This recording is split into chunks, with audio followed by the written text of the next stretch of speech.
bentuknya seperti ini. Ganja memang ada manfaatnya. Kalau direbus, rebusannya bisa untuk kanker stadium lanjut, ya, untuk epilepsi, ya, next lagi. Dan bahkan di Aceh sebetulnya untuk, ya, obat alami menghindari serangan hama pohon kopi atau ulat. Ganja gini, dia daunnya berjari-jari, tingginya antara 1,5 meter sampai 2 meter gitu. Ya, ini pasti Pak Polisi nggak sampai 2 meter. Sampai situ aja. Next lagi. Bahkan dulu batangnya bisa dibikin kain dan kertas. Kalau sekarang undang-undang kita untuk negara kita semuanya daunnya, batangnya, bijinya sudah masuk narkotika golongan 1. Ya, next lagi. Ya, lanjut lagi. Next. Ya. Di Indonesia, ganja yang disalahgunakan kalau dijualnya eceran biasanya dibungkus koran seperti ini atau kertas coklat bungkus nasi. Bapak Ibu kalau melihat seperti itu pas dibuka daun-daun kering, daun biji ada batangnya, itu ganja sudah. Dulu saya sudah dokter tapi tidak ada seminar seperti ini. Saya lihat di kamarnya Sahril ada ganja, waktu saya tanya apa ini, dia bohongi saya. Itu dia bilang, itu pucuk teh pilihan. Saya kira itu teh. Ya. Nah, sekarang boleh bantu saya? Ya. Kalau ada orang seperti merokok, tapi gayanya seperti ini, mundur sedikit Rudi. Itu pakai ganja. Kalau ada orang seperti merokok tapi ditutup semuanya, itu pakai ganja. Atau bahkan buka tanganmu, Dona. Lintingan rokoknya itu dia taruh di hidung, itu ganja. Sampaikan sama anak-anak begitu. Dan kalau ada orang seperti ini dan kita berdiri di sini, hati-hati ya, asapnya pun bisa kena kayak kita. Nanti otaknya seperti tadi hitam-hitam. Kalau di Jakarta, kalau polisi melihat ada orang kayak gini, ini ditangkap, ini ditangkap. Ini dibawa kantor polisi, ini dibawa kantor polisi. Ini dites kencingnya, ini dites kencingnya. Hasilnya ini positif, ini positif. Hanya bedanya ini positifnya true positif agak tebal, ini false positif tipis. Saya ajarkan anak-anak saya yang 5 orang, nak kalau ada orang kayak gini kamu pergi menjauh. Anak saya yang kedua tanya, berapa meter Bu? 1 kilo. Jauh banget, iya larilah. Karena ini bisa ditangkap kiri kanan depan belakang. Sekarang di Jakarta sedang begitu. Ya, ini. Dan Bapak Ibu pernah lihat orang pakai ganja? Mungkin ada yang pernah, ada yang juga belum. Boleh saya kasih ilustrasi? Ya. Orang kalau pakai ganja suka tertawa-tertawa sendiri walaupun tidak ada yang lucu, ya, dan senang makan. Silakan.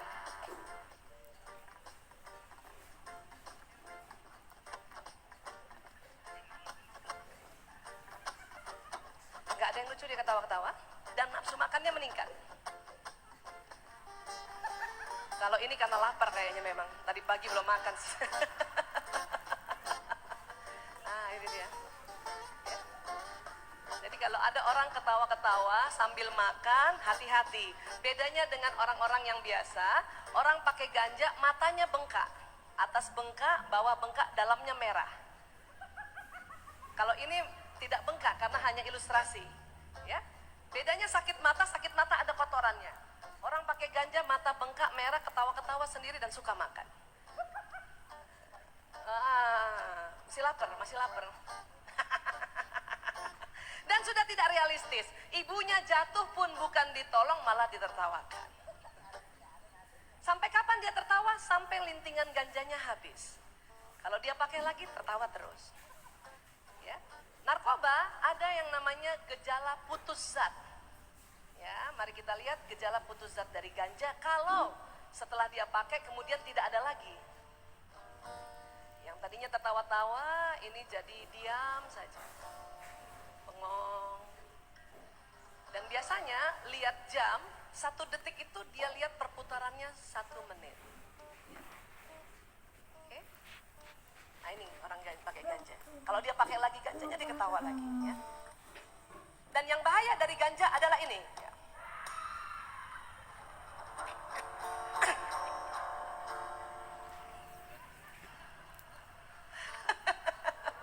Maaf ya Ibu, maaf ya Ibu. maaf. Orang pakai ganja yang paling bahaya adalah schizophrenia atau sakit jiwa. Maaf ya Bu ya, kaget ya Bu ya. Dia dia schizofrenia, saya habis jemput dari rumah sakit jiwa. Itu ganja ya. Memang tidak semua orang pakai ganja sakit jiwa, ya. Yang biasanya pakai ganja sakit jiwa itu biasanya ada turunan sakit jiwanya memang. Sakit jiwa itu turunan Bapak Ibu. Ada namanya kepribadian skizoid, ya. Kalau tidak ada peristiwa berat atau tidak pakai narkoba, dia tidak tercetus. Kadang orang yang punya turunan sakit jiwa, mulai sakit jiwanya setelah umur 70 tahun. Sekarang banyak lansia sakit jiwa, karena umur lansia bisa sampai 80. Zaman dulu tidak ada lansia sakit jiwa. Kenapa? Umur 69 meninggal. Karena 70 sakit jiwa. Tetapi kalau pakai narkoba, umur berapa kamu sekarang? 33 bisa sakit jiwa. Ibu ketawa. Sampai sini bisa paham Bapak Ibu? Ini ganja. Dan ini sedang banyak. Masih banyak dan entah kapan ya selesainya. Ya. Tepuk tangan boleh buat mereka. Next. Opium. Tanamannya tidak ada di Indonesia, ini banyak di Thailand, Myanmar, perbatasan Irak, Iran, tuh Afghanistan banyak ini. Ya. Buahnya disebut buah popi. Mohon maaf kalau ibu ada yang namanya ibu popi. Artinya ibu kebahagiaan. Ya, ini. Tetapi zat ini masuk juga di Indonesia. Tahun 90-an itu banyak sekali. Ya. Sekarang sedang sedikit dan harganya mahal, tapi 5 tahun ke depan dia merebak lagi. Ini yang disebut candu mentah. Ini kalau dikeringkan candu mentah itulah jadi morfin dan kodein. Pernah dengar ibu morfin? Kodein pernah dengar? Kodein itu obat batuk. Iya, biasanya diberikan pada orang yang asma. Jadi kalau kita punya anak asma, batuknya kambuh, kita bawa ke dokter dan ke dokter kasih obat racikan, itu pasti ada kodeinnya. Tolong resepnya disimpan. Takutnya di sekolah sedang ada pemeriksaan narkotika, itu opiumnya positif itu. Kasihan, padahal anak kita sedang terapi asmanya. Jadi resep harus disimpan atau minta kopi resep di apotek. Ya. Next lagi. Nah, ini yang merajalela tahun 90-an, makanya kacau. Keluarga baik-baik, anak baik-baik kacau. Ini dia. Sebutnya putau. Ya. Dipakai dengan cara next. Itu isap. Dulu saya di kamar Sahril, saya lihat benda-benda ini, kartu telepon bekas, tutup CD, uang kertas digulung. Saya pikir itu kan benda halal sebetulnya. Tapi kalau ini ditemukan bersamaan seperti itu tandanya ada orang pakai heroin di situ. Ya. Apalagi dari jauh seperti pakai ngerokok, tapi di mulutnya itu uang kertas yang digulung, yang diambil asapnya. Ini yang disebut chasing the dragon atau ngedrag. Ada lagi dengan cara menyuntik. Pakai sendok biasanya Bu. Kalau ibu menemukan ada sendok yang ibu heran kenapa dari kamar mandi dan bawah sendok itu hitam, hati-hati. Siapa tahu itu habis dipakai buat ya pakai heroin karena dibakar. Ya. Next lagi, mari kita lihat ciri-cirinya. Silakan.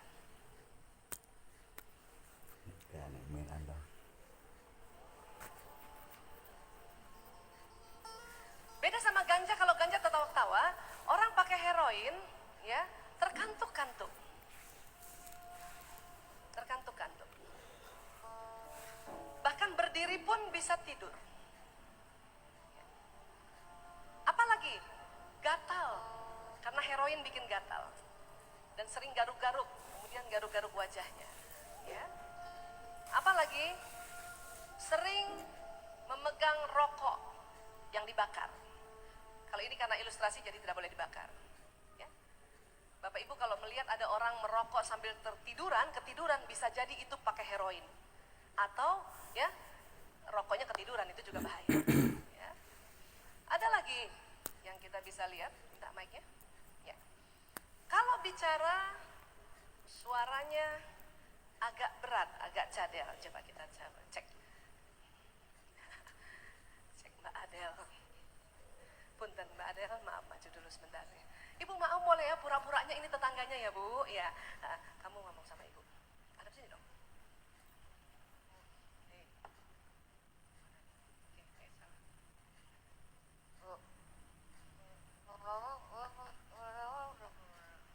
Ngerti Bu?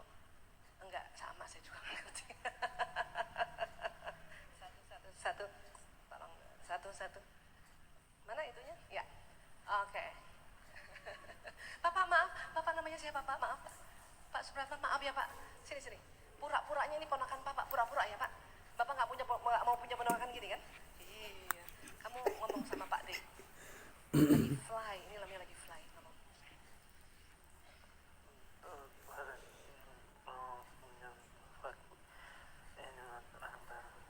Tahu Pak? Bapak Ibu, kalau Bapak Ibu menemukan seseorang terkantuk-kantuk, garuk-garuk wajah, pegang rokok yang dibakar, dan kemudian bicaranya seperti ini, bisa jadi habis pakai heroin. Hati-hati ya. Dulu saya nggak ada ilmu seperti ini, jadi waktu adik saya seperti ini saya nggak tahu. Saya pikir dia habis nonton bola kemalaman. Ya. Tetapi, boleh mic-nya kasih ke Mbak ya. Tetapi ya, cadelnya itu tidak permanen. Dia akan setelah itu kembali normal. Ya. Coba cek. Tadi Mbak Adel ngomong apa? Bu, oleh-oleh Medan yang paling enak apa ya? Ini mah kode. Kode keras. Jadi cadelnya nggak permanen, ya. Dia cuma sebentar cadel, kemudian kembali seperti semula. Baik, ya. Mas Rudi, kamu tadi bilang apa sama Pak D? Pak D, pinjam motor, mau ikut tablik akbar Pak D. Mabuk mau ikut tablik akbar. Jadi seperti ini ya Pak, seperti ini. Jangan juga ada anak tetangga cadel dari kecil kita sangka mabok. Jadi ini cadelnya ya cuman temporer saja. Ya. Dan ini tidak lama ya. Berapa menit kalau lagi fly? 10 menit. 10 menit, ini sedang fly. Mbak Adel, berapa menit kalau lagi fly? 10 menit. Mas Robi, berapa menit kalau lagi fly? 15 menit. Mas Dona, kamu berapa menit kalau lagi fly? 5 menit. Cepet banget. Ini pasti putau yang KW3 nih. Heroin tuh KW-KW-an loh Pak. KW1 itu biasanya dicampur tepung terigu.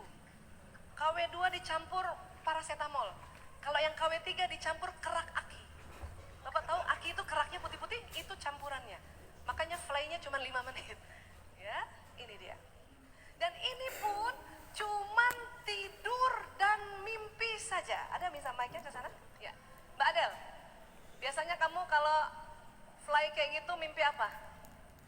Nyanyi bareng merek Eri, Waduh. Lagunya apa? lagu Hero. Masya Allah. Kayak apa itu? There's a hero. Oh iya benar-benar. Mentang-mentang pakai heroin lagunya Hero. Kamu biasanya sedang fly, mimpi ketemu siapa? Dapat sertifikat tanah dari Pak Jokowi, Bu.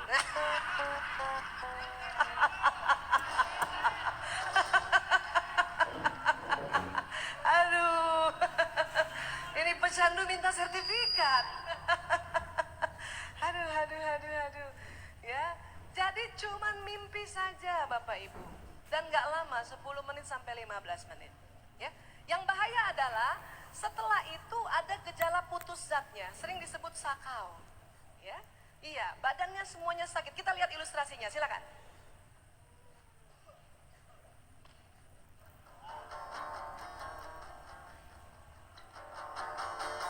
Orang pusat dari heroin adalah mirip orang pilek, ingusan, ya, seluruh badan sakit, perempuan paling nggak tahan, tidak bisa tidur, sakit sekali, ya, sakit. Bapak Ibu kalau mau berempati sakitnya kayak apa? Kayak kuku dicabut hari pertama 1, hari kedua, hari ketiga. Kadang mereka tahan sampai 3 hari. Setelah itu nggak tahan. Mereka beli lagi, pakai lagi. Pada saat pakai 15 menit hilang sakitnya, tapi hanya bermimpi saja. Habis itu sakit lagi kayak gini. Beli lagi, pakai lagi. Hilang cuma 15 menit, sakit lagi seperti ini. Ini yang disebut ketergantungan. Tahun 90-an Indonesia kena heroin. Keluarga baik-baik, anak baik-baik seperti ini. Memang sekarang sedang sedikit, tapi prediksi kami 5 tahun ke depan seperti ini lagi. Ya, jadi mohon